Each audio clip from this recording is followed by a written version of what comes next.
Everyone is blaming Luka, everyone is blaming LeBron, and yes, there are clips, a lot of clips. But when a team gives up over 70% shooting at the rim, and they allow the highest above the break 3-point percentage in the league, that's not just two players. That is systemic.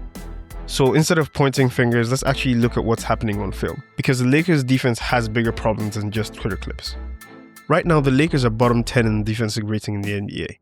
And they're the only team in the bottom 10 with a winning record, which tells you exactly what's carrying them. But the numbers also show where modern offenses are attacking. Above the break threes, the restricted area, and the defensive confusion in transition. And those aren't random weaknesses.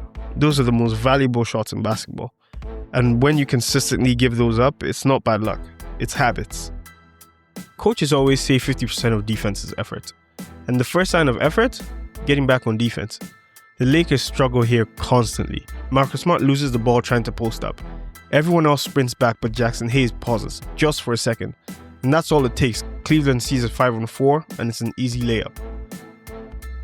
Here, Luka completely turns away from the play to argue a backcourt violation. Possession continues without him, and it's a wide open 3. Against Chicago, Marcus Smart isn't even in the frame until Kobe White starts his shooting motion. After a missed layup against New York, Ayton and Vando both gamble in the backcourt instead of sprinting back. This turns into a 3-on-2 break on the other end and another wide open 3. And even on poorly executed fast breaks, like look at this possession, the ball is basically walked up the floor and there's no urgency from anyone aside from Marcus Smart. LeBron doesn't give a real contest attempt at the rim, and this is early in the game. And this isn't scheme, this is urgency. It's hard to build a defense when you're giving up points this early in the possession. Even when they do get back, the focus and commitment to defense isn't consistent. You can start with the stars, Luka and LeBron. Against New York, the Lakers are in their zone and Luka is responsible for the corner. He feels a screen on his shoulder that should immediately trigger a closeout. Instead, he just gives up on the play and it's a wide open 3. Here, Rui contains Brunson beautifully. Luka has two choices, double and force the ball out, or stay home and let Brunson take a tough shot over a bigger defender. He does neither, he just stands in space and gives up an open 3. On this out of bounds play, he loses his man completely and just is slow to react.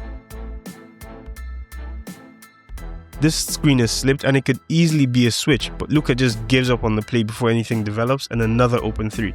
And LeBron does it too. Look at it here, he runs out at Dosunmu, but one dribble later he's behind the play while Dosunmu just floats it in.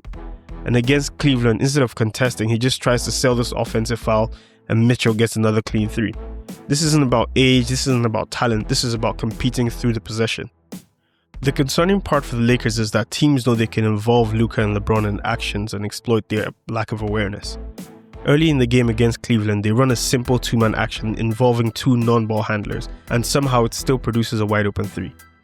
In this possession, Luka and Gabe Vincent are both guarding the same player, leaving DeAndre Hunter alone to knock down this open jumper.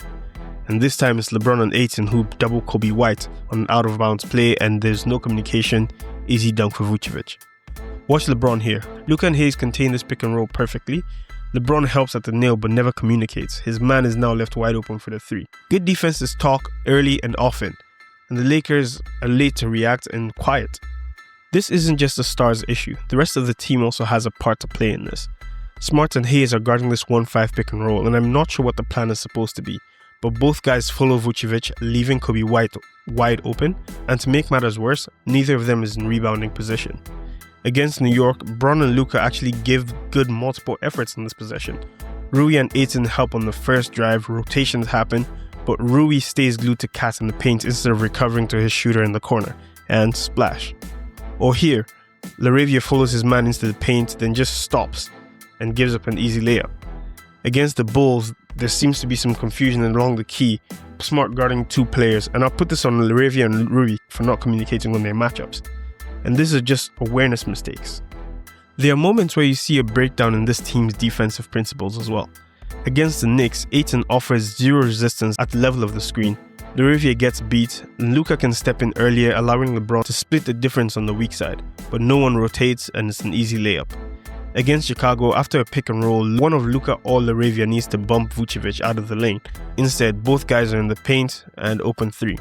Here, Vando gambles on a loose ball he can't get, and that forces a scramble rotation. LeBron actually forces a tough reverse layup, good defense, but Rui collapses unnecessarily and wide open 3 again. And this one was wild. Off a simple pick and roll, the Lakers somehow give up both a wide open 3 and a dunk at the rim. How are both options open? This is not a scheme, this is just confusion. This team can defend. There are possessions where they move on a string, they tag rollers, they close out on control, and they force tough shots in late clock. But good defenses don't do this sometimes, they do it every possession. What's killing the Lakers isn't inability, it's inconsistency. One possession they're locked in, next possession someone doesn't get back, someone doesn't communicate, someone gambles, someone ball watches. And in today's NBA, that's all it takes. You can survive in the regular season when your offense is humming. You cannot survive like this in the playoffs, because playoffs basketball is all about attacking weaknesses over and over and over again. And right now, teams know exactly where to attack. Until the Lakers decide that defense isn't a possession-to-possession choice, but a team identity, their ceiling will always be capped, no matter how good the offense looks. If you like this breakdown, please hit the like and subscribe buttons, and let me know in the comments which team or players you want me to break down next. Catch you in the next one. Bye.